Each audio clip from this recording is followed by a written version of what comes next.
Salut à tous, c'est Florian d'IT Connect. Dans cette nouvelle vidéo, nous allons continuer à explorer Hyper-V puisque nous allons voir comment étendre le disque dur virtuel d'une VM Windows.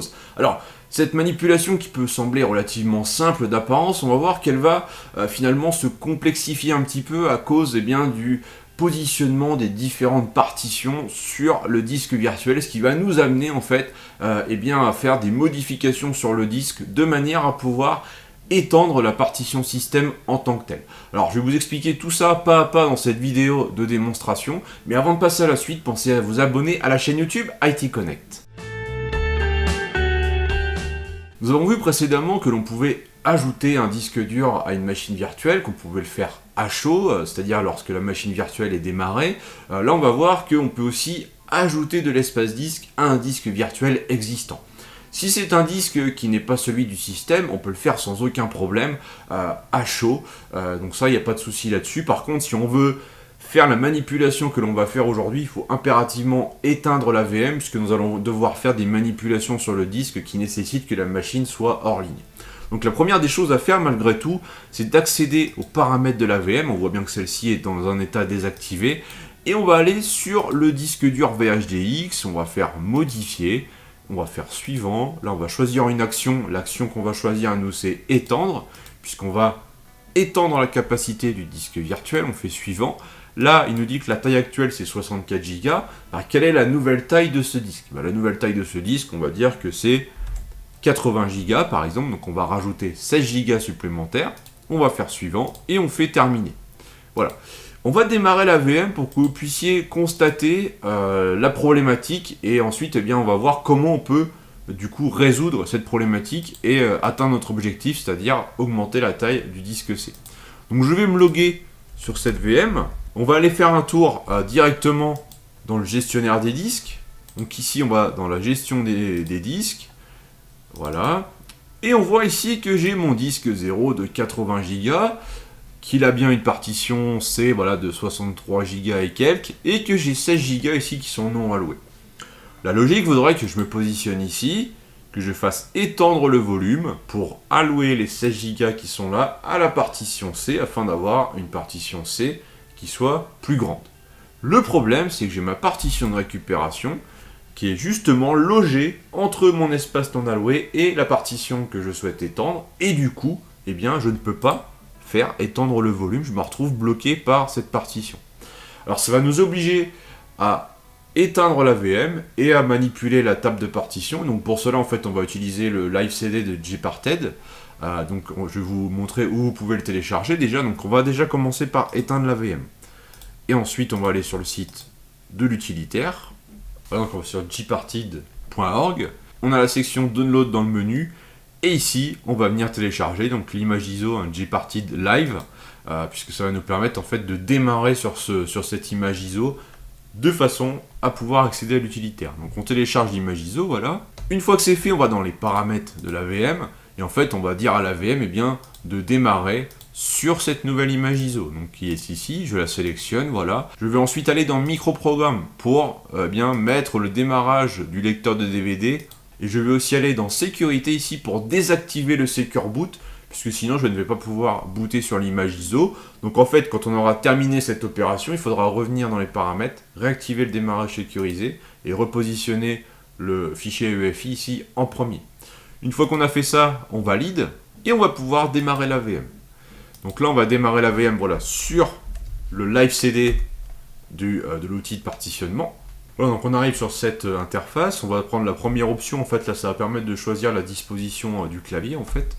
Voilà, on va prendre ensuite AZERTY, français, on va pouvoir prendre le clavier avec le signe euro, voilà, et on valide.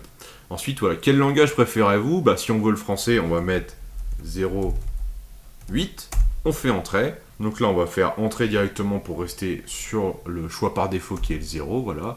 Et ensuite, il faut patienter quelques secondes, on va arriver sur un environnement de bureau où on pourra accéder à l'outil Gparted. Voilà, donc on arrive sur cette fenêtre. Ici, en haut à droite, on peut sélectionner le disque sur lequel on veut agir. Ici, je vais bien prendre le disque de 80 Go, puisque c'est sur celui-ci, en fait, qu'on voit bien que j'ai 16 Go de non alloués. Donc ça, c'est bien mon disque système.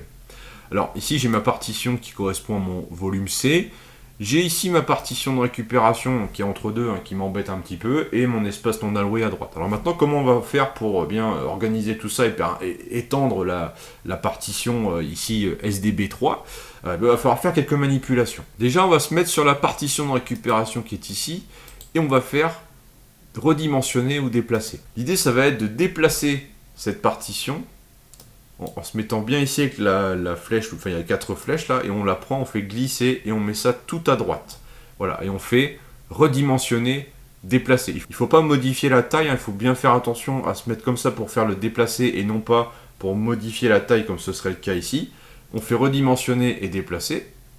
Là, donc là on a un avertissement, on fait OK. Voilà. Une fois qu'on a fait ça, on voit que déjà notre partition de récupération elle est arrivée tout à droite. Ce qui fait qu'on a nos deux espaces disques qui vont fusionner, on va dire en quelque sorte, qui sont bien côte à côte. Donc maintenant on va faire un clic droit sur SDB3, ici on va faire redimensionner, déplacer. On va prendre la petite flèche pour redimensionner. Et on va glisser tout à droite de manière à recouvrir en quelque sorte tout l'espace non alloué.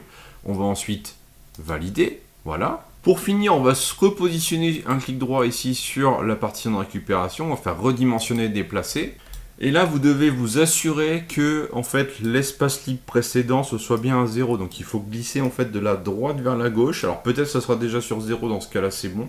Mais sinon, il faut vraiment que ce soit sur 0 ici pour que la partition de récupération soit juste après notre volume, ces 2 points. Voilà, et une fois que vous avez fait ça, vous faites redimensionner, déplacer si c'est nécessaire. Si c'était déjà le cas, c'est bon. Et donc, là, on a fait toutes nos modifications. Maintenant, il va falloir valider ces modifications en appuyant sur la petite coche verte qui est ici, appliquer toutes les opérations. Voilà, donc après, il faut patienter un petit peu le temps que l'opération est en cours. Donc là, on laisse l'outil travailler. Voilà, et là, il nous dit que l'opération a été effectuée avec succès, donc on va faire close. On va fermer l'outil et on va lancer le terminal. Et dans le terminal, eh bien, en fait, on va simplement lancer la commande reboot pour redémarrer la machine. Donc là, il nous dit d'éjecter en fait le live CD si nécessaire. Donc c'est déjà fait automatiquement avant d'appuyer sur Entrée. Voilà. On a eu un petit avertissement puisqu'en fait, du coup, le Secure Boot n'est pas activé sur la VM. Donc Hyper-V nous le fait savoir. Là, la VM a correctement redémarré. Donc je me log. Et maintenant, l'idée, ça va être quand même d'aller voir déjà dans l'explorateur de fichiers, voir si on a une bonne ou une mauvaise surprise au niveau de la taille du disque. Donc là, je suis bien passé à 79,2 Go. Donc c'est plutôt une bonne nouvelle pour le coup. Je vais même aller dans le gestionnaire des disques pour voir ce qui se passe. Et en principe, voilà, ici j'ai bien maintenant ma partition C qui a été agrandie. Et j'ai toujours ma partition de récupération qui est à la suite de 673 mégas. Donc voilà, rien n'a bougé. Sauf que je suis parvenu à étendre la taille de mon volume système.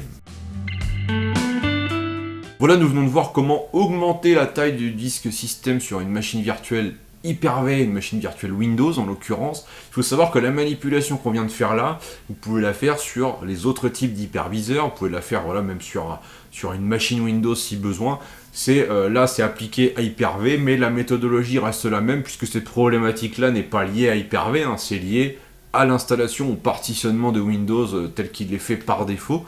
Donc voilà, c'est une petite manipulation en tout cas qu'il y a à connaître parce que étendre le disque système d'une VM, c'est quand même une opération qu'on est amené à faire assez souvent, puisqu'une VM, on peut la créer avec une taille de disque, puis au fur et à mesure, au fil des années, on a des besoins qui peuvent évoluer, et l'espace disque qui peut venir à manquer, et donc on va chercher à venir en ajouter, parce que c'est pas toujours facile de faire du tri sur une VM. Donc surtout pensez à bien sauvegarder votre VM, à prendre toutes les précautions nécessaires, et peut-être même à vous entraîner avant sur une copie de sauvegarde ou sur une VM de test, pour bien prendre en main cette manipulation avant de le faire sur une VM critique. J'espère que ça vous a plu, n'hésitez pas à liker, donc le petit pouce bleu, n'hésitez pas aussi à commenter, également si vous avez des questions, et puis à partager, et je vous dis à bientôt, ciao.